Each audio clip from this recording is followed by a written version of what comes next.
So, you're thinking about falling into a black hole. It's a classic thought experiment, a final journey into the ultimate unknown. But could you survive it? The short answer is no. Not a chance. The long answer is much more interesting. The way you would cease to exist depends entirely on the kind of black hole you choose for your final adventure. Your demise could be quick and spectacularly violent, or it could be quiet, strange, and drawn out beyond your comprehension. First, let's get on the same page about what a black hole is. It's not a hole in the traditional sense. It's not an empty space, it's the opposite. It's an unbelievable amount of matter crushed into an impossibly small space. Imagine taking a star many times bigger than our sun and squishing it down into a ball the size of a city. The gravity of that object would be immense. So immense that once you get close enough, nothing can escape. Not a spaceship, not a planet, not even light itself.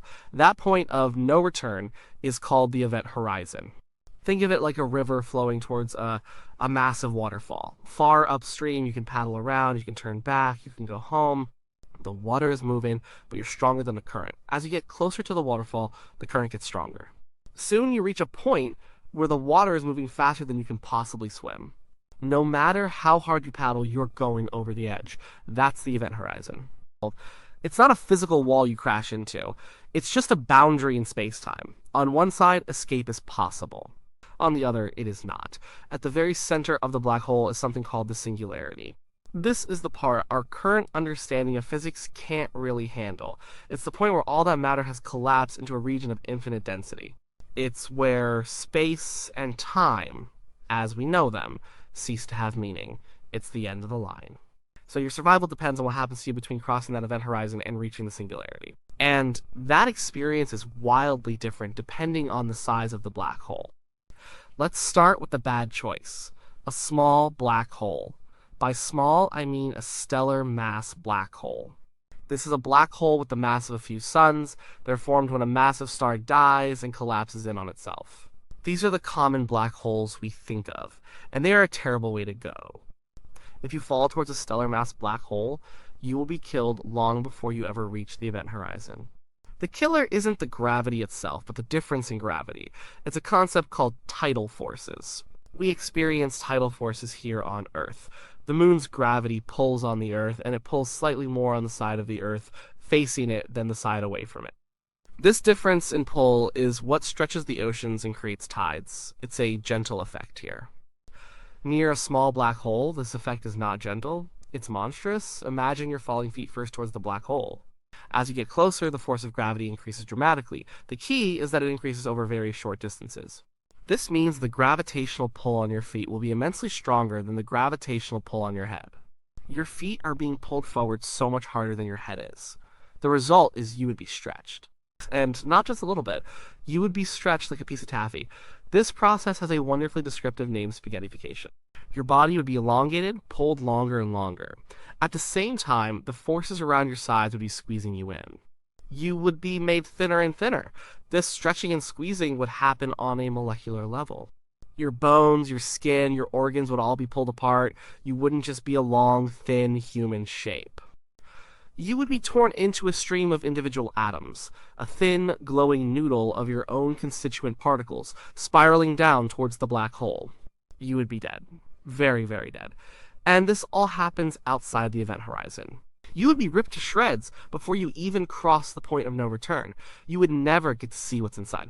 So, for a small black hole, the answer to could we survive is a hard, immediate, and gruesome no.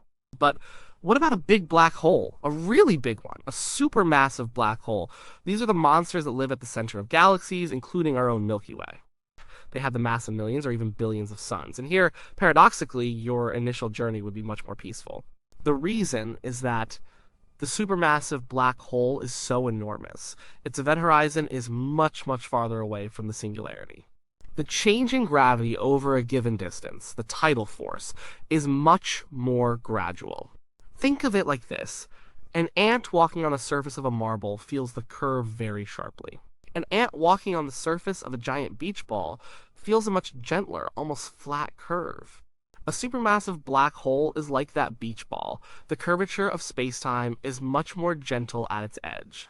So, as you fall feet first toward a supermassive black hole, the gravitational pull on your feet is still stronger than on your head. But the difference is tiny, so tiny in fact that you wouldn't feel it.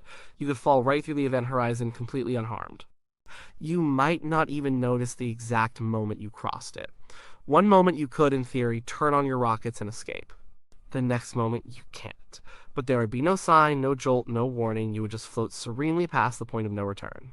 So, in this scenario, you have survived falling into a black hole. You are inside the event horizon.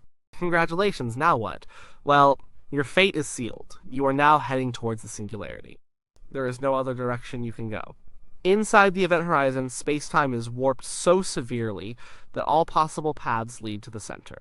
It's not a matter of having a powerful enough engine. The very fabric of space is flowing into the singularity faster than the speed of light.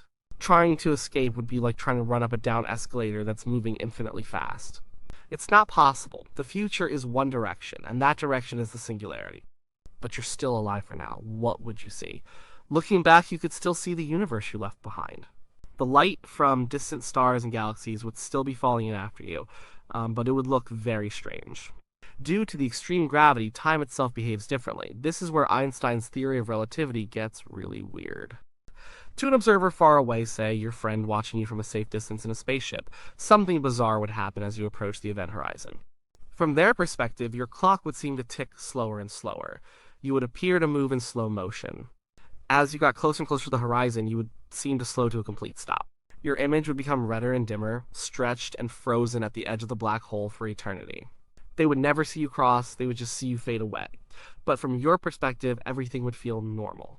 Your clock would tick at 1 second per second. The weirdness would be in what you see when you look at it. Because time for the outside universe is now running much, much faster relative to you, you would be able to see into its future. You might see stars age and die, you might see galaxies evolve. Depending on the physics, you might see the entire future of the universe flash before your eyes in the moments before you hit the singularity. The light from all of future history would be beamed at you, blue shifted to incredibly high energies. This in itself could be a problem. That light from the future universe, concentrated and energized, could become a wall of deadly radiation that would incinerate you. Some theories propose this, a firewall at the event horizon that destroys anything trying to enter. This is a highly debated idea, tied up in complex problems about information and quantum mechanics, but it's another way your journey could end abruptly. Let's assume there's no firewall, and you're still intact, watching the cosmos age. You are still falling. The trip from the event horizon to the singularity might not be instantaneous. For a really big supermassive black hole, it could take hours. Hours of your own time, spent inside a place from which no information can ever escape. As you get closer to the center, the tidal forces that spared you at the horizon will finally catch up to you. Even in a supermassive black hole, the gravity near the singularity becomes infinitely strong. The spaghettification process would begin. You would be stretched and squeezed, just like in the smaller black hole, only this time the process happens inside, where no one can see it. You would be torn apart into that same stream of fundamental particles, and then the singularity. What happens at the singularity? Nobody knows. Our two great theories of the universe, general relativity, which describes gravity, and the very large, and quantum mechanics, which describes particles, and the very small, give different answers. They break down at this point. General relativity says it's a point of infinite density and zero volume. Quantum mechanics says that's impossible. You can't have zero volume. This is the great frontier of theoretical physics. Trying to unite these two theories into a single theory of quantum gravity is one of the biggest goals in science. If we had such a theory, we might be able to describe what a singularity really is. Is it a point? Is it a chaotic, churning mess of quantum foam? Could it be a gateway to somewhere else? One popular idea in science fiction, and a real theoretical possibility, is that a black hole could be one end of a wormhole or an Einstein-Rosen bridge. The singularity, instead of being an endpoint, could be a tunnel through space-time connecting to another place in our universe, or even to another universe entirely. It's a tantalizing thought. You survive the fall, you travel through the black hole, and you pop out somewhere else. The problem is, even if wormholes are real, they are thought to be incredibly unstable. The tunnel would likely collapse the instant you tried to pass through it, crushing you at the singularity anyway. It wouldn't be a smooth ride, it would be an instantaneous collapse. Another idea is that at the center of a black hole, a new baby universe is born. All the matter and information that falls in gets repurposed to create a new cosmos, forever cut off from our own. In this scenario, you wouldn't survive, but your constituent atoms would become part of a new creation. Then there is the information paradox. A core principle of quantum mechanics is that information cannot be destroyed. Information, in this sense, is the unique quantum state of every particle. If you burn a book, you've destroyed the words, but in theory, if you could collect every single particle of ash and smoke and heat, you could reconstruct the original book. The information is just scrambled, not gone. Black holes seem to violate this rule, as they suck things in, and according to Stephen Hawking, they eventually evaporate over immense timescales through a process called Hawking radiation. This radiation seems to be random, containing no information about what fell into the black hole. So, where did the information go? Is it truly destroyed? Hawking himself later changed his mind, suggesting that the information does escape, somehow encoded in the faint radiation over trillions of years. This is another area of intense debate. If the information does get out, how? Does it mean the interior of the black hole is connected to the exterior in some way we don't understand? These are fascinating questions about the nature of reality, but they don't change your personal outcome. For you, the person falling in, none of these grand cosmic possibilities are a form of survival. Being turned into a stream of atoms and having the information of those atoms possibly leak out over 1 trillion years is not what most of us would call living. So far, we've ignored the practicalities of the situation. We've assumed you are in a perfect empty space, just you and the black hole. Reality would be much messier. Most black holes, especially the supermassive ones, are not sitting in empty space.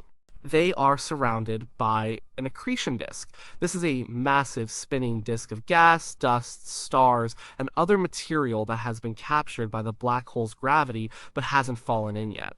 This disk is one of the most violent places in the universe. The material in it is spinning at near the speed of light. Friction between particles heats the disk to millions of degrees. It glows brighter than entire galaxies, blasting out incredible amounts of radiation from X-rays to radio waves. Long before you got anywhere near the event horizon, you would be flying through this blender of superheated plasma. You and your ship would be vaporized by the heat and torn apart by the gravitational chaos. The radiation alone would cook you instantly. The idea of a gentle, serene fall through the event horizon is only possible if you could find a perfectly isolated and dormant black hole, and approach it from a very specific angle to avoid the accretion disk.